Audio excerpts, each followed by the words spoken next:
They thought he was just another statistic.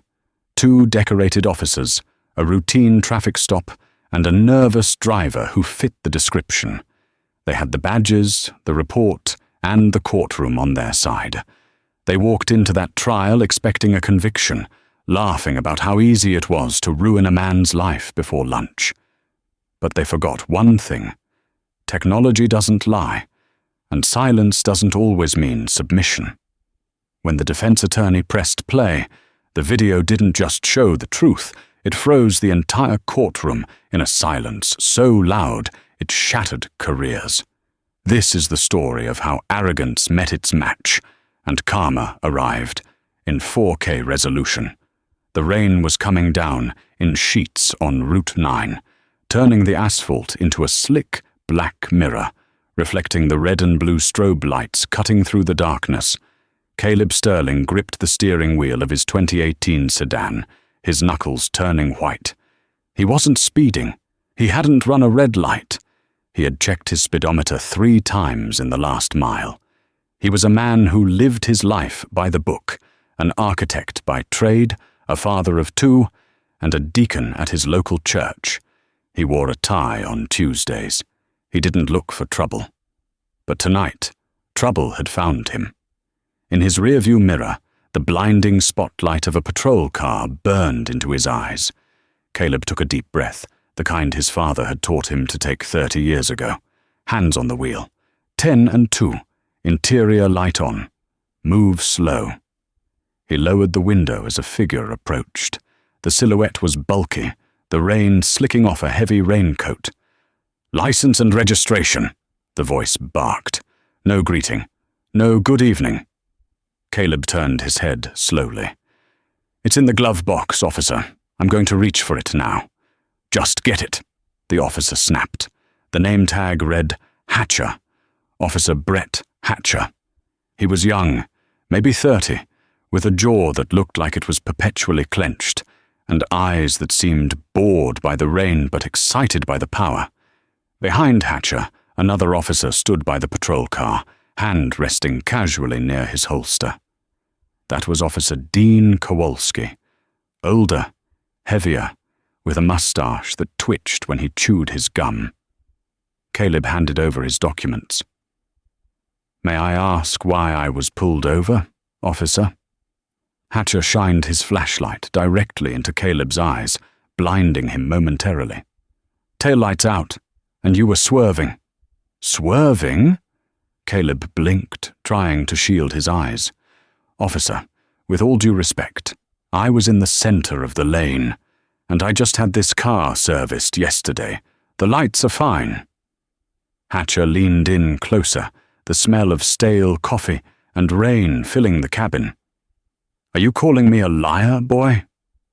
The word hung in the air, heavy and archaic.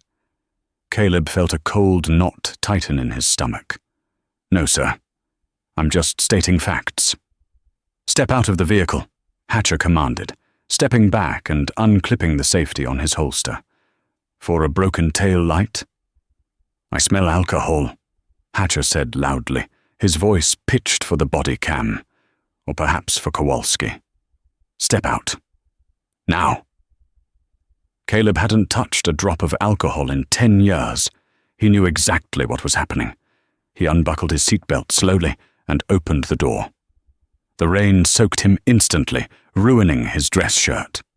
As soon as his foot touched the pavement, Hatcher spun him around, slamming him against the side of the car.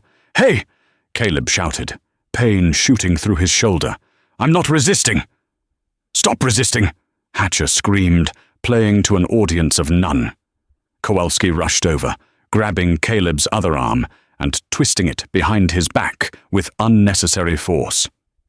"We found it," Kowalski said, his voice low, almost a whisper in Caleb's ear. "Found what?" Caleb gasped, his face pressed against the cold metal of his roof. "Whatever we need to find," Kowalski chuckled. Hatcher kicked Caleb's legs apart. "You fit the description of a suspect involved in a robbery 3 miles back. Aggressive behavior, resisting arrest, possible DUI." "I have a dash cam," Caleb yelled, desperate. My car is recording." Hatcher paused. He looked at Kowalski. A silent communication passed between them. A smirk that Caleb couldn't see, but could feel. Hatcher reached into the car, ripped the dashcam off the windshield, and threw it onto the wet pavement. He brought his heavy boot down, crushing the plastic casing into shards. "Oops," Hatcher said. "Deadpan." Slippery hands. They cuffed Caleb, tighter than necessary, the metal biting into his wrists. As they shoved him into the back of the cruiser, Caleb looked back at his car. He saw Hatcher lean into the driver's seat of Caleb's vehicle. He saw the officer's hand move to his own pocket, then to under Caleb's seat. It was a plant, a small baggie. Caleb didn't know what was in it, but he knew his life was effectively over. As the cruiser door slammed shut, sealing him in the cage, Caleb closed his eyes. He didn't scream. He didn't cry. He just prayed. But he also remembered something Hatcher didn't know. The dash cam Hatcher had crushed was the old unit, the dummy unit. The real recording system was built into the rearview mirror, a high-end 360-degree security suite Caleb had installed after his brother was harassed 2 years ago. It uploaded directly to a private cloud server the moment the G-force sensor triggered an impact. Hatcher had crushed a piece of plastic, but he hadn't crushed the truth. The holding cell smelled of bleach and despair. Caleb sat on the metal bench, his suit drying in stiff, uncomfortable wrinkles. He had been processed, fingerprinted, and mocked. The charges were heavy: resisting arrest, assault on a police officer, driving under the influence, and possession of a controlled substance, cocaine. The assault charge came from Hatcher claiming Caleb had elbowed him during the search. The DUI was based on their field observation, despite Caleb blowing a 0.00 on the breathalyzer at the station, a result Kowalski had conveniently misplaced the paperwork for, claiming the machine was malfunctioning, thus relying on their experienced visual assessment. And the cocaine, a small baggie found under the driver's seat, enough to put him away for years, enough to strip him of his architecture license, enough to ruin his name. When his lawyer, Sarah Jenkins, arrived the next morning, she looked tired. Sarah was a sharp woman, known for her bulldog tenacity, but even she looked grim as she reviewed the police report. "It's bad, Caleb," she said, sitting across from him in the visitation room. "Hatcher and Kowalski. I know them. They're the golden boys of the precinct. Their conviction rate is 98%. Juries love them. They look like all-American heroes." "They planted it, Sarah," Caleb said, his voice steady. "And they crushed my dashcam." Sarah sighed, rubbing her temples. "That's their word against yours. The report says you reached for a weapon, they subdued you, and the dashcam was damaged in the struggle. The judge assigned is Lydia Prentice. She's old school. She tends to side with law enforcement unless there's irrefutable proof." "I have the proof," Caleb said quietly. Sarah looked up, pausing. "You said they crushed the camera." "They crushed the decoy," Caleb leaned in. "I installed a secondary system last month. It's a Ghost Eye 4K unit. Hidden lens in the mirror housing. Cloud upload via independent 5G SIM. It captured everything, including what Hatcher did when he thought no one was looking." Sarah's eyes widened. She dropped her pen. "Do they know?" "No." Caleb smiled, a cold, hard smile that didn't reach his eyes. "And I don't want them to know. Not yet." Sarah sat back, a slow grin spreading across her face. "Discovery," she whispered. "We have to turn over evidence we plan to use, but only if we plan to use it as part of our affirmative defense. However, if we use it for impeachment, to prove a witness is lying under oath, we can hold it back until they commit to their story." "Exactly," Caleb said. "Let them lie. Let them get on that stand, swear on the Bible, and tell the world what heroes they are. I want them to dig the hole so deep they can never climb out." The next 3 months were a nightmare of bureaucracy and public humiliation. The local news picked up the story. Local architect arrested with cocaine after attacking officers. Caleb was put on unpaid leave by his firm. His church asked him to step down as deacon until the matter was resolved. Neighbors he had known for years turned their heads when he walked by. Hatcher and Kowalski were living the high life. Hatcher received a commendation for getting drugs off the street. They were seen at local bars, laughing, buying rounds, confident that Caleb was just another notch on their belt. They had done this a dozen times before. The script was always the same. The suspect pleads out to avoid jail time, takes probation, and the officers get a stat boost. They expected Caleb to take the plea deal. The prosecutor offered it 3 times. Plead guilty to possession and resisting, do 6 months probation, and we drop the assault. "No deal," Caleb told Sarah. "They're going to come at you hard," Sarah warned. "If we go to trial and lose, you're looking at 5 years minimum." "We won't lose," Caleb said. He spent his nights watching the footage, over and over. The video was crystal clear. It showed the rain. It showed Caleb's hands on the wheel. It showed Hatcher smashing the decoy. But most importantly, it showed the terrifying 30 seconds after Caleb was in the cruiser. The camera angle from the mirror looked down into the driver's seat. It clearly showed Officer Hatcher leaning in. It showed him looking left, then right. It showed him pulling a small plastic bag from his tactical vest. It showed him wedging it under the seat track. And the audio was the nail in the coffin. Hatcher muttering to himself as he planted the drugs. "Fancy car, fancy suit. Let's see how you like a cell, Mr. Architect." It was pure malice. The trial date was set. The courtroom was packed. Hatcher and Kowalski walked in wearing their dress blues, medals gleaming under the fluorescent lights. They looked invincible. They high-fived the bailiff. They winked at the prosecutor. They had no idea that the broken dash cam had already uploaded their careers to a server in a data center in Virginia. The trap was set. Now, all Caleb had to do was wait for the snap. The mood in courtroom 4B was suffocating. The air conditioning was humming a low, monotonous drone. But it did nothing to cool the tension radiating from the prosecution's table. Assistant District Attorney, ADA Marcus Thorne, stood up, buttoning his expensive grey suit. Thorne was a man who viewed convictions as currency. He didn't care about justice. He cared about his batting average, and right now he was swinging for the fences. "Ladies and gentlemen of the jury," Thorne began, pacing in front of the jury box, making eye contact with every juror. "The defendant, Mr. Caleb Sterling, wants you to believe he is a victim.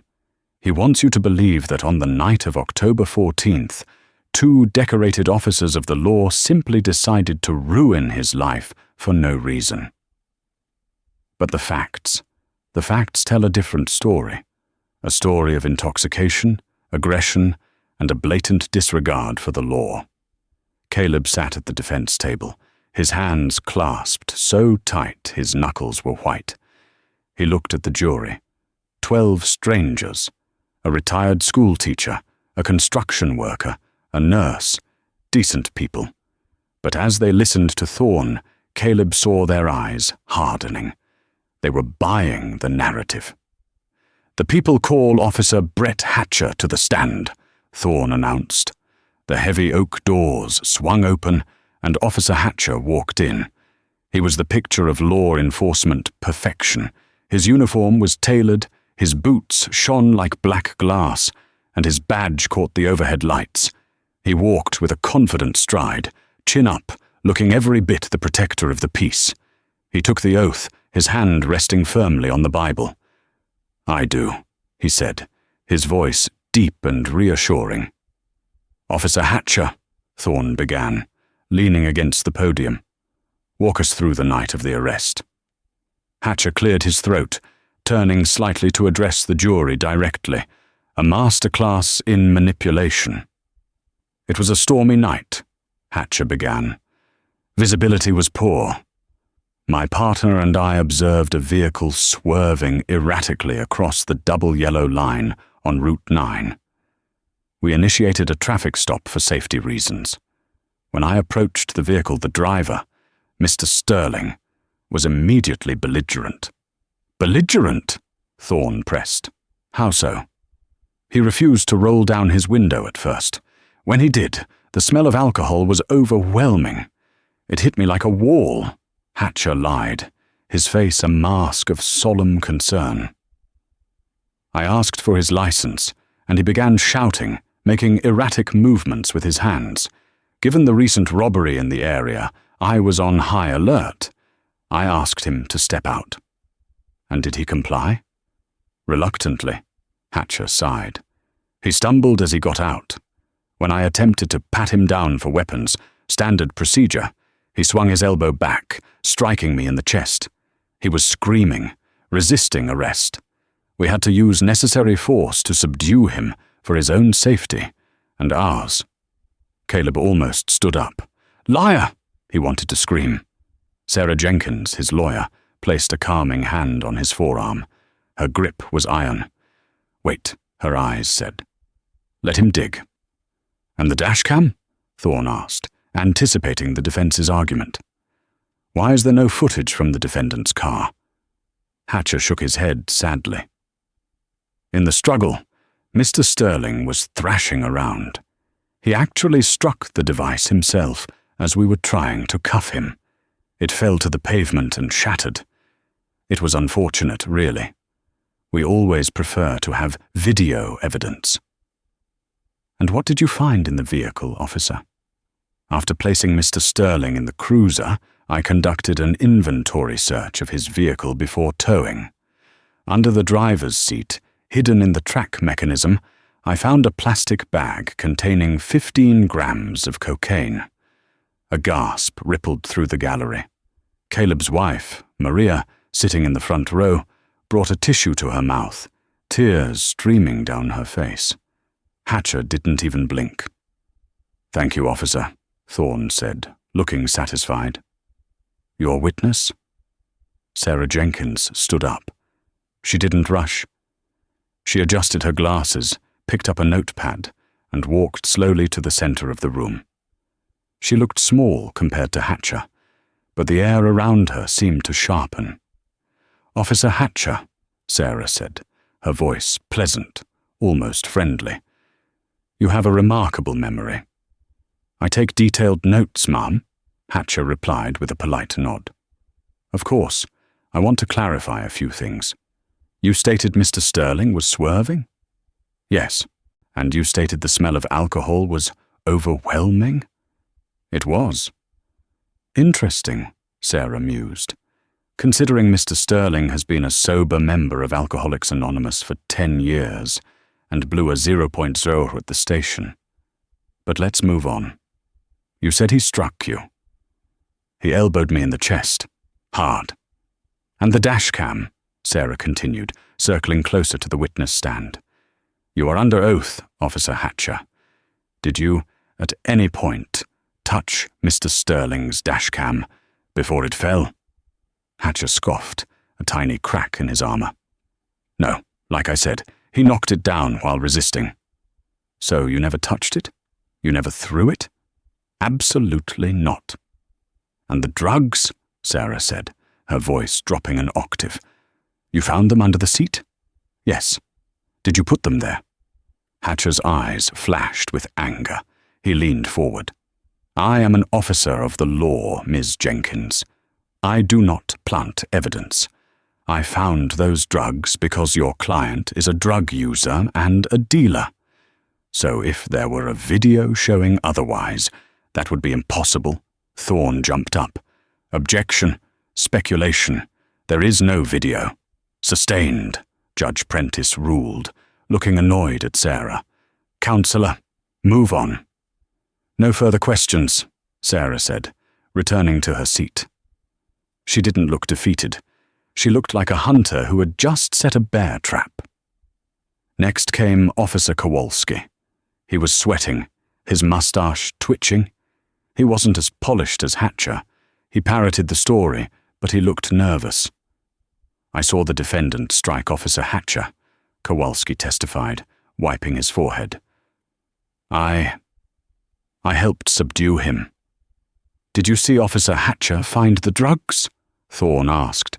"I was securing the suspect in the vehicle," Kowalski stammered. "But Officer Hatcher showed me the baggie right after he searched the car. It was right there." "Thank you, officer," Thorne said. The prosecution rested. The courtroom felt heavy. The jury looked at Caleb with pity and disdain. The narrative was set. Caleb was a drunk, violent addict who had attacked a hero.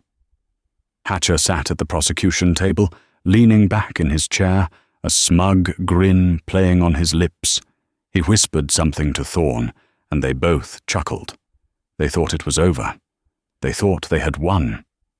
Judge Prentice looked at the defense table. "Ms. Jenkins, is the defense ready to proceed?" Sarah Jenkins stood up. She didn't bring a notepad this time.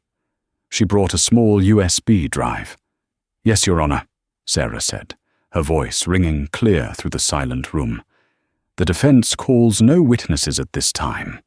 Instead, we wish to present a piece of impeachment evidence." Thorne rolled his eyes. "Objection, Your Honor. Discovery is closed. We haven't seen any evidence." "Under state law," Sarah cut in, her voice razor-sharp.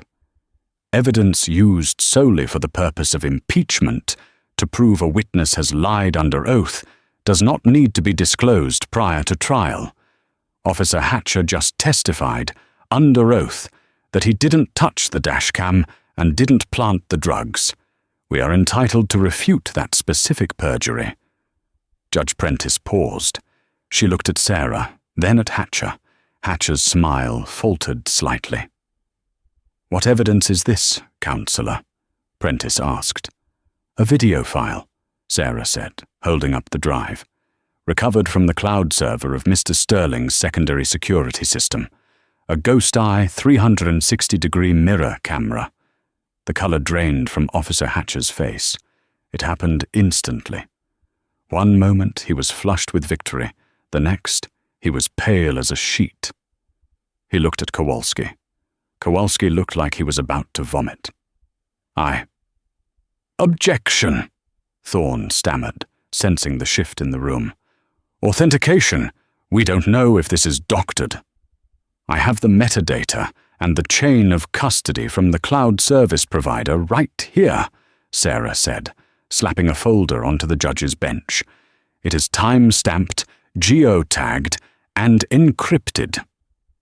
Judge Prentice read the document. The room was silent enough to hear a pin drop. She looked up over her reading glasses. "Overruled," Prentice said. "Play the video." The large monitor, mounted on the wall to the left of the jury box, flickered to life. The lights in the courtroom were dimmed. Hatcher sat frozen. He gripped the arms of his chair so hard the leather creaked. He knew exactly what was about to happen, but he was powerless to stop it. It was like watching a train wreck in slow motion, and he was tied to the tracks. The video began. The quality was stunning. 4K resolution, wide angle, capturing the entire interior of the car and the hood through the windshield. The timestamp in the corner read OC14, 23 Austaltin, 002. The audio kicked in. The sound of rain drumming on the roof filled the courtroom, crisp and clear. On the screen, the jury saw Caleb driving, both hands on the wheel. He wasn't swerving. The car was perfectly centered in the lane. "License and registration!" Hatcher's voice boomed from the speakers. The jury watched as Hatcher approached. They saw the flashlight blinding Caleb. They heard Caleb's polite, terrified responses. "May I ask why I was pulled over, officer?" taillights out, and you were swerving." A juror in the back row whispered, "He wasn't swerving." The video continued. The tension in the courtroom ratcheted up as the screen showed the arrest. They saw Hatcher yank the door open. They saw Caleb step out, hands raised. And then the lie crumbled. On the screen, Caleb did not swing his elbow. He did not resist. Hatcher simply grabbed him by the throat and slammed him against the B-pillar of the car. "Stop resisting!" Hatcher's voice screamed on the video, while the video clearly showed Caleb standing perfectly still, wincing in pain. The jury gasped. Thorne, the prosecutor, loosened his tie. He looked at Hatcher with a mixture of shock and fury. Hatcher was staring at his shoes, but the worst was yet to come. The video showed Kowalski dragging Caleb away toward the cruiser. The camera frame was now empty of people, showing only the rain-slicked windshield and the empty driver's seat. Then Hatcher reappeared. He walked back to Caleb's car. He looked directly at the windshield where the decoy camera was mounted. He reached out, his hand filling the frame, and ripped it down. The screen shook, but the picture didn't cut out because the real camera was in the mirror, inches above his hand. Hatcher threw the decoy to the ground. Then, thinking he was safe, he leaned into the car.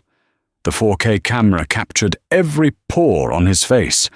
It captured the raindrops on his eyelashes, and it captured his hand reaching into his tactical vest.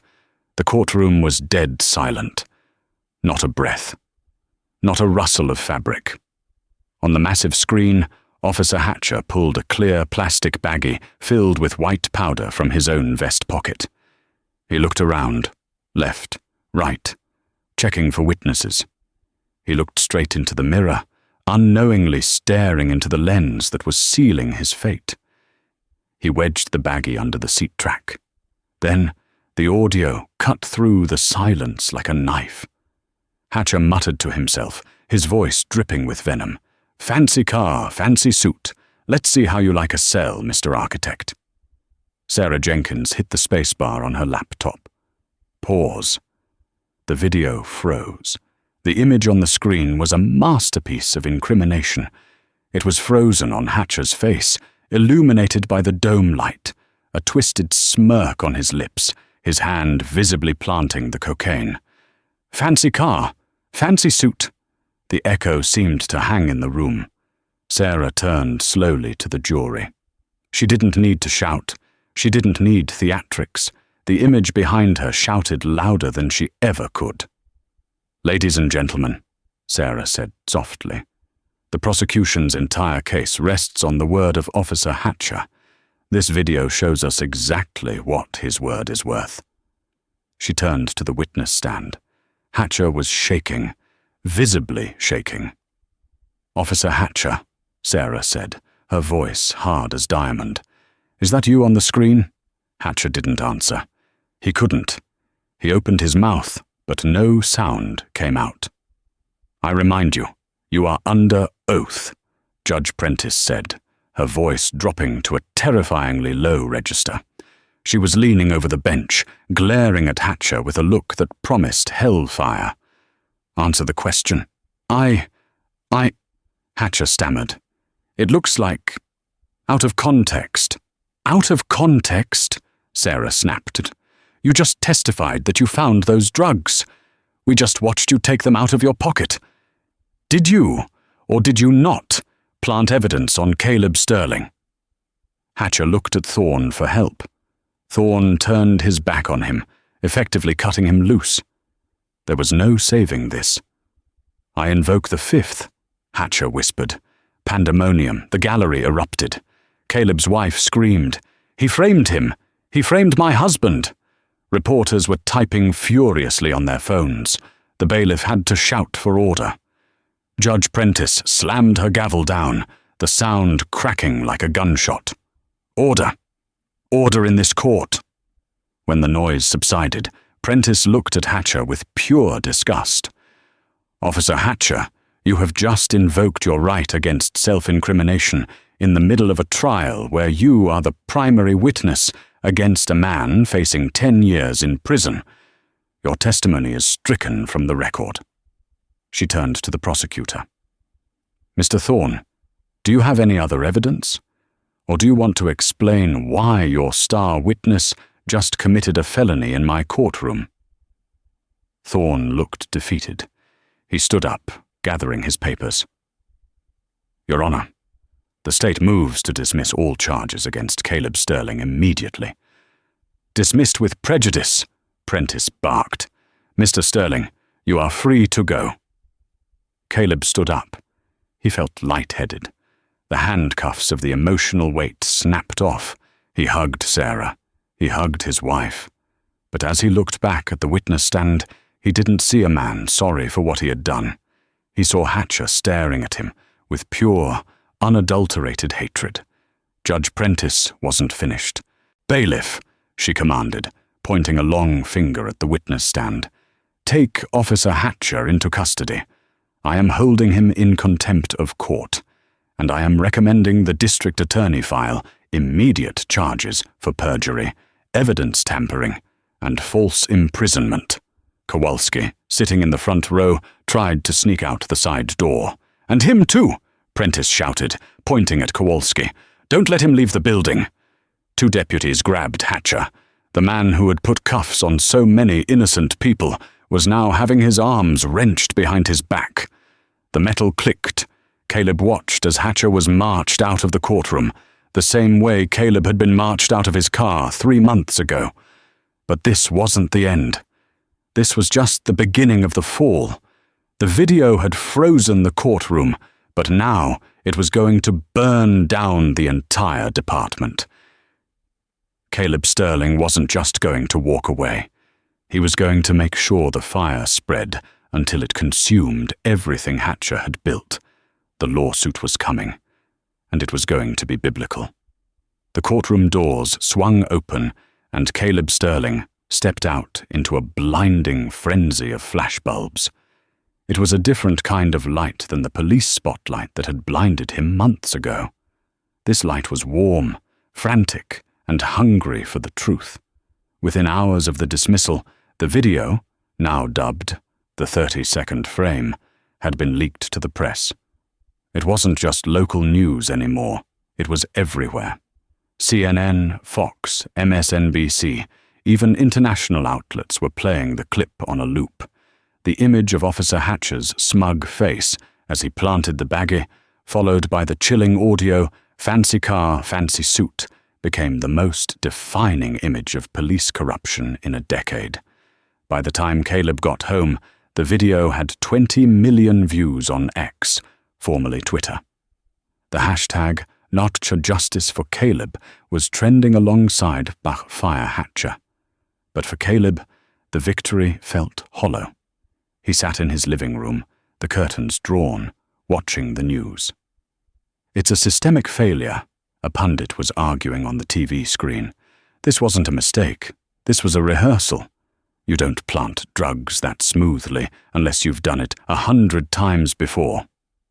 Caleb turned off the TV. He looked at Maria. "They're out on bail," he said quietly. It was true. Hatcher and Kowalski had been processed, their mug shots released, Hatcher looking furious, Kowalski looking terrified. But the police union had posted their bond within hours. They were suspended without pay, sure, but they were sleeping in their own beds. "Not for long," Maria said, handing him a cup of tea. Her hand shook slightly. Sarah called. "She's bringing in a specialist for the civil suit, a shark named Robert Gyllenhaal." Meanwhile, across town, Brett Hatcher's life was imploding with the speed of a collapsing star. He sat in his kitchen, a bottle of whiskey on the table. The blinds were shut tight, but he could still hear the protesters outside his house. They were chanting Caleb's name. His phone wouldn't stop buzzing. Death threats, hate mail, old friends texting him to say, "Don't ever contact me again." But the hardest hit came from inside the house. His wife, Jessica, walked into the kitchen. She was carrying a suitcase. She didn't look at him with sympathy. She looked at him like he was a stranger, a monster she had been sleeping next to. "Where are you going?" Hatcher slurred, standing up. "To my mother's," Jessica said cold. "I saw the video, Brett. I saw your face. That smirk." She shuddered. "I've defended you for years. When people said you were too aggressive, I said you were just doing your job. When you came home with extra cash from overtime, I didn't ask questions." "I did it for us!" Hatcher shouted, slamming his hand on the table. "To get the stats! To get the promotion! That bonus paid for your car! You ruined an innocent man's life for a bonus," she whispered, disgusted. "And you enjoyed it. That's what I can't get past. You enjoyed it." She dropped her key on the counter. "My lawyer will call you." As the front door slammed, Hatcher threw the whiskey bottle against the wall. It shattered, the amber liquid dripping down like dirty tears. He was alone. The badge was gone. The wife was gone. The respect was gone. But the karma wasn't done with him yet. The internet is a relentless investigator. Within 48 hours, amateur sleuths had dug up Hatcher's old yearbooks, his old posts, his history. But then, a Reddit user found something more damaging. A thread appeared titled, "I was arrested by Hatcher 3 years ago. Same spot, same charge, same judge." Then another, and another. The floodgates opened. It wasn't just Caleb. People started coming forward, mostly young minority men, mostly driving nice cars, all arrested by Hatcher and Kowalski on Route 9, all pleading guilty to possession to avoid jail time. Caleb wasn't an anomaly. He was just the first one who had a 4K camera. The district attorney, panicked by the PR nightmare, announced a full review of every single arrest Officer Hatcher had made in the last 5 years. 142 convictions were now in question. Caleb watched the press conference from his lawyer's office. Robert Gyllenhaal, a man in a 3-piece suit who looked like he ate concrete for breakfast, smiled a predatory smile. "They're scrambling," Gyllenhaal said. "They want to pin this all on Hatcher and cut out the rot. But we're not going to let them. We're going to sue the department, the city, and Hatcher personally. We are going to bankrupt them." "I don't care about the money," Caleb said, looking out the window at the city skyline. "I know you don't," Gyllenhaal replied. "But they do. And taking their money is the only way to make sure they never do this to anyone else." The civil suit was filed, Sterling v. the city, asking for $50 million in damages. But the real drama was happening behind the scenes in the criminal investigation. The Internal Affairs Bureau, IAB, usually criticized for being soft on their own, was under immense pressure from the mayor to find a smoking gun. They needed to prove this wasn't just a one-time lapse in judgment, as Hatcher's defense attorney was claiming in the press. They needed to prove a pattern. Captain Miller of IAB sat across from Kowalski in an interrogation room. Kowalski looked like he hadn't slept in a week. He had lost 10 pounds. His mustache was unkempt. "Dean," Miller said softly, "Hatcher is going down. That video is a death sentence for his career. But you were just standing there. You didn't plant it."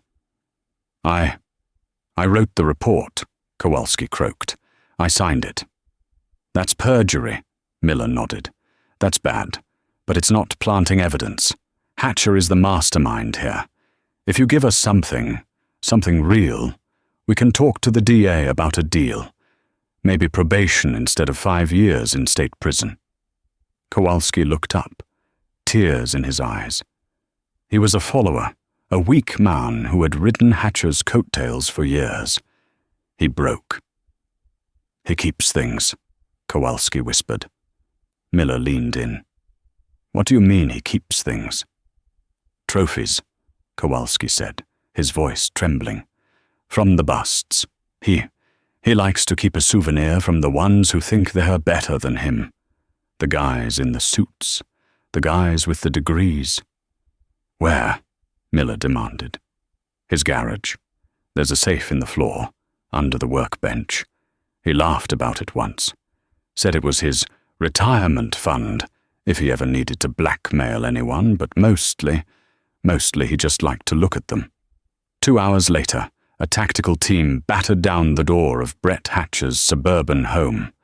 Hatcher was found sitting on his couch in his underwear, surrounded by pizza boxes, watching reruns of old cop shows. He didn't even fight when they cuffed him this time. He looked like a ghost. The team went straight to the garage. They moved the heavy workbench. They pulled up the rubber matting.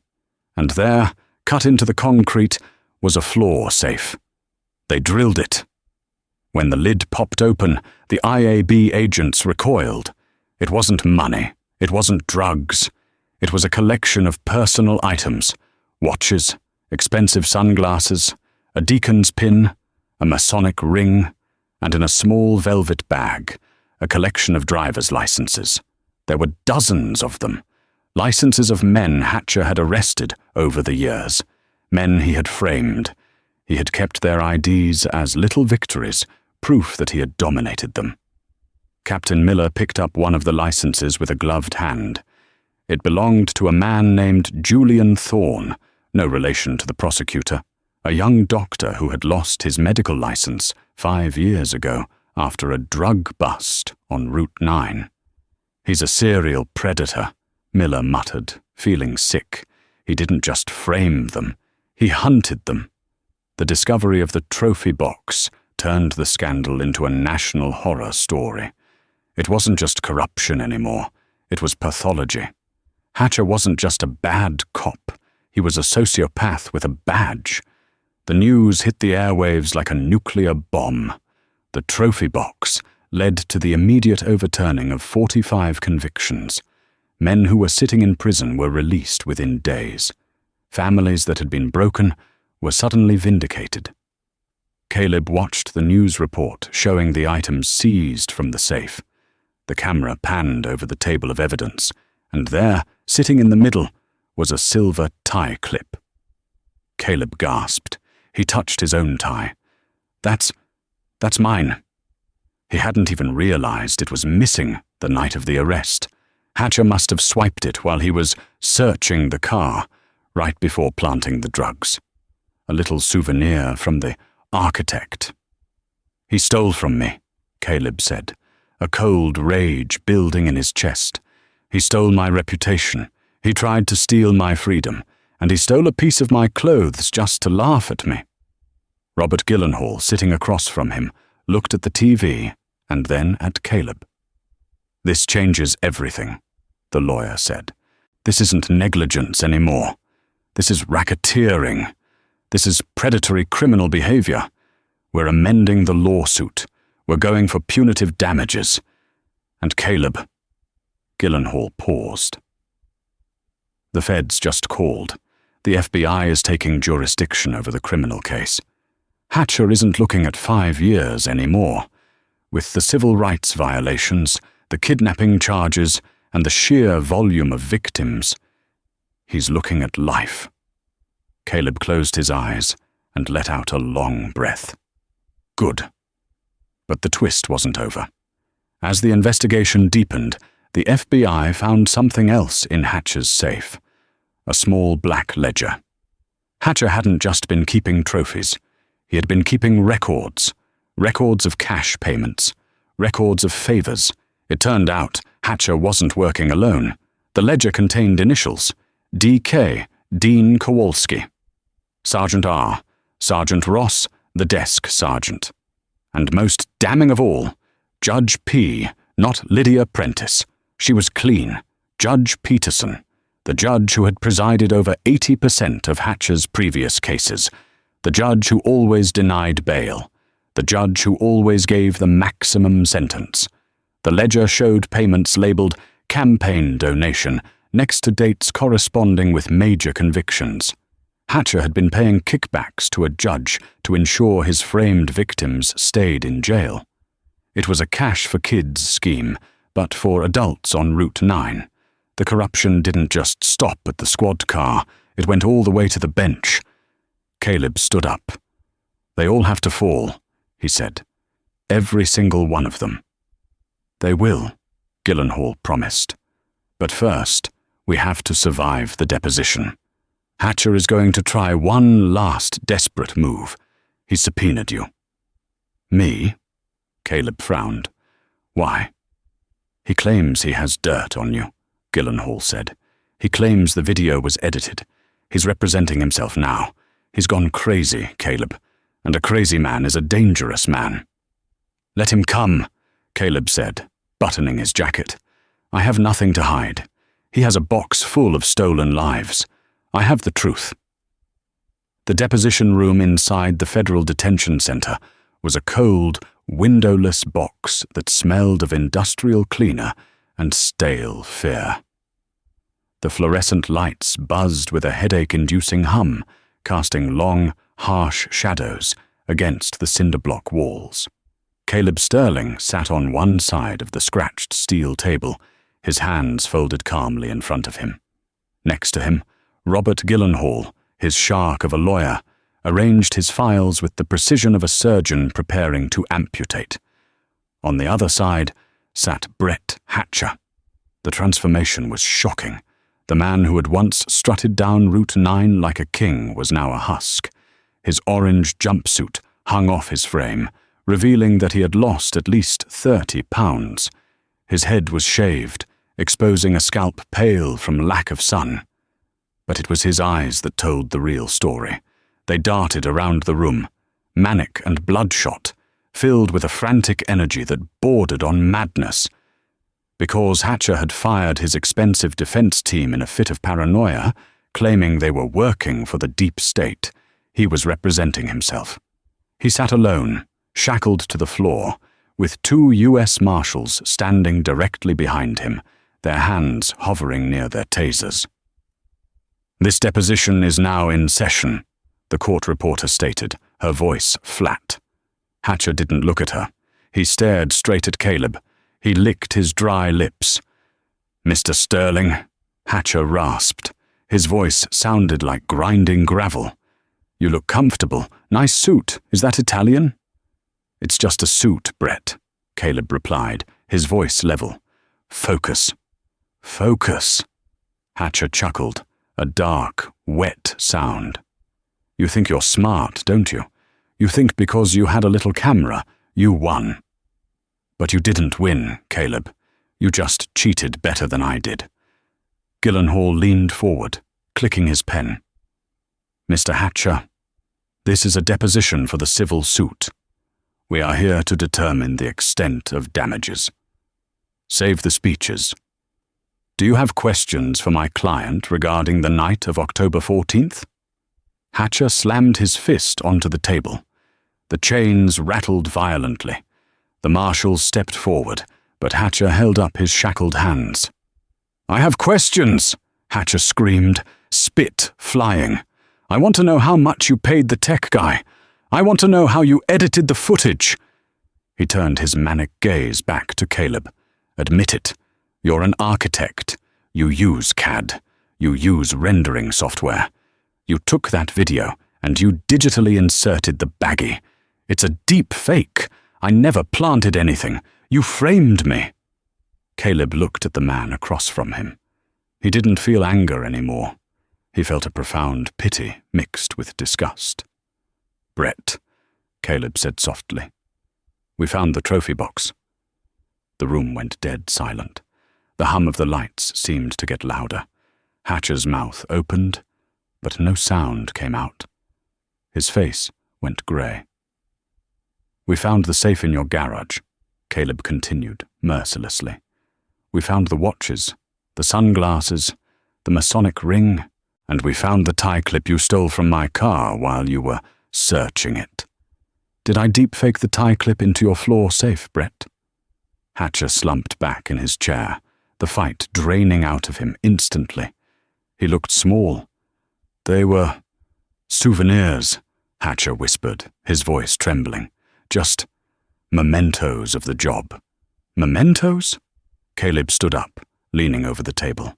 Julian Thorne. Do you remember him?" Hatcher blinked. "Who?" "Dr. Julian Thorne," Caleb said, his voice rising. "He was a pediatric surgeon. You pulled him over 4 years ago. You planted meth in his trunk because he corrected your grammar. He lost his medical license. He lost his wife. And 6 months later, he drove his car off a bridge because he couldn't live with the shame." Caleb slammed his hand on the table. "He didn't kill himself, Brett. You killed him. That wasn't a memento in your safe. It was a gravestone." Hatcher looked down at his shackled hands. He started to shake. I didn't know he died. I needed the stats. The sergeant said we needed numbers." "You did it for fun," Caleb said, sitting back down. "I saw the video. You were smiling. You enjoyed it." Hatcher said nothing else. He stared at the table for the rest of the hour, a broken man realizing that his delusions could no longer protect him from the truth. The sentencing hearing took place 3 months later in the Federal District Court. The courtroom was packed to capacity. It wasn't just reporters. The gallery was filled with the Route 9 victims, dozens of men and women who had been exonerated thanks to the investigation Caleb sparked. Hatcher sat at the defense table, head bowed. He had pleaded guilty to avoid the death penalty, which the feds had briefly considered due to the deprivation of rights resulting in death charge regarding Dr. Thorne. Before the sentence was read, the judge allowed victim impact statements. An elderly woman walked slowly to the podium. She was dressed in black. It was Mrs. Thorne, Julian's mother. She held a picture of her son. "Officer Hatcher," she said, her voice shaking with age and grief. "You didn't just take my son's freedom. You took his name. You made him die believing he was a criminal. You made him die believing he was worthless." She looked directly at Hatcher, who refused to meet her eyes. "I forgive you," she said, causing a gasp in the courtroom. "I forgive you because I refuse to carry the hate that you carried. But forgiveness does not mean freedom. You deserve every day of what is coming to you." Judge Sterling, no relation to Caleb, adjusted his glasses. He looked down at Hatcher with an expression of cold fury. "Brett Hatcher, in my 30 years on the bench, I have never seen a more egregious abuse of power. You turned the badge, a symbol of trust, into a weapon of terror. You hunted innocent citizens for sport. You profited from their misery. You are a predator." The judge took a breath. The silence was absolute. For the counts of deprivation of civil rights, perjury, evidence tampering, and racketeering, I sentence you to life in federal prison without the possibility of parole, plus 120 years. The gavel banged down like a thunderclap. The courtroom erupted. Cheers mixed with sobbing.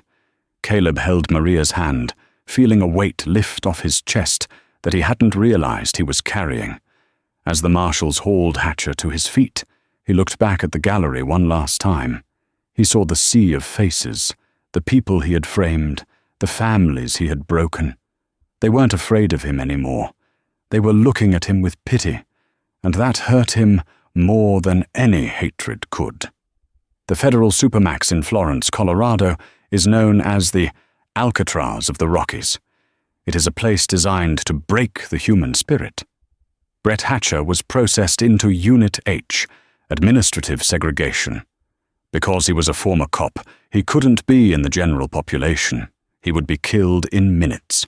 But protective custody wasn't safety. It was torture. Hatcher's world was now a 7 by 12-foot concrete cell. He had a concrete slab for a bed, a stainless steel toilet, and a slit of a window 4 inches wide that looked out onto a brick wall. He spent 23 hours a day in that box. For 1 hour a day, he was allowed into an exercise cage, a chain-link kennel slightly larger than his cell, where he could walk in circles alone. The isolation was maddening, but the nights were worse. The vents in the prison carried sound, and the other inmates knew he was there. They knew who he was. At night, when the lights dimmed, the voices would drift through the ventilation system. "Fancy cell, fancy suit," a voice would mock, echoing his own words back to him. "Hey, Hatcher," another voice would whisper. "Did you plant anything today? Or are you just planting yourself in that hole?" Hatcher would curl up on his thin mattress, covering his ears with his pillow. But he couldn't block it out. He couldn't block out the memories. Every time he closed his eyes, he saw the dashcam footage. He saw his own face, smug and arrogant, destroying his own life. He was a man who had thrived on control. Now, he had control over nothing. Not even when he ate or slept. He was a trophy in a concrete box, forgotten by the world, left to rot with his ghosts. Karma hadn't just hit him. It had buried him alive. 2 years later. The morning sun hit the glass facade of the new building in downtown. It was a sleek, modern structure, designed with sharp angles and open spaces, the Thorn Center for Legal Justice. Caleb Sterling stood in the lobby, straightening his tie. He watched as the doors opened and the first clients of the day walked in. A young man, looking terrified and clutching a crumpled court summons, approached the reception desk. A pro bono lawyer greeted him with a warm smile and a handshake. Caleb smiled. He had won $12 million in the civil suit against the city and the police department. He hadn't bought a yacht. He hadn't bought a mansion. He had built this, a clinic dedicated to fighting wrongful arrests and police misconduct. He walked out of the building and into the fresh air. He spotted his car at the curb, a sensible sedan, nothing flashy. He got in and started the engine. As he buckled his seatbelt, he glanced at the rearview mirror. It was a new model, state-of-the-art. 8K resolution, 360-degree coverage, real-time cloud backup to 3 different servers. He tapped the screen. The little red dot pulsed. Recording. Caleb pulled out into traffic, merging onto Route 9. He drove exactly the speed limit. He used his turn signal. He did everything right. But he wasn't afraid anymore. He drove past the spot where he had been pulled over that rainy night, the spot where his life had almost ended. He didn't look away. He looked right at it. "Not today," he whispered. He turned up the radio and drove on, leaving the ghosts in the rearview mirror, forever captured in 4K, forever defeated. And that is the story of Caleb Sterling. They picked the wrong architect to mess with. They thought they could dismantle his life, but he used the wreckage to build a fortress of justice. It's a brutal reminder to anyone who thinks a badge gives them the right to play God. The truth is always watching. Brett Hatcher is currently serving life in a concrete box, haunted by the very words he used to mock his victims. That is the definition of karma. If this story satisfied your need for justice, please smash that like button. It helps the algorithm show this to more people who need to see it. And if you haven't already, subscribe and hit the bell so you don't miss next week's story. What do you think? Was life in prison enough, or did Hatcher deserve worse? Let me know in the comments. Thanks for watching.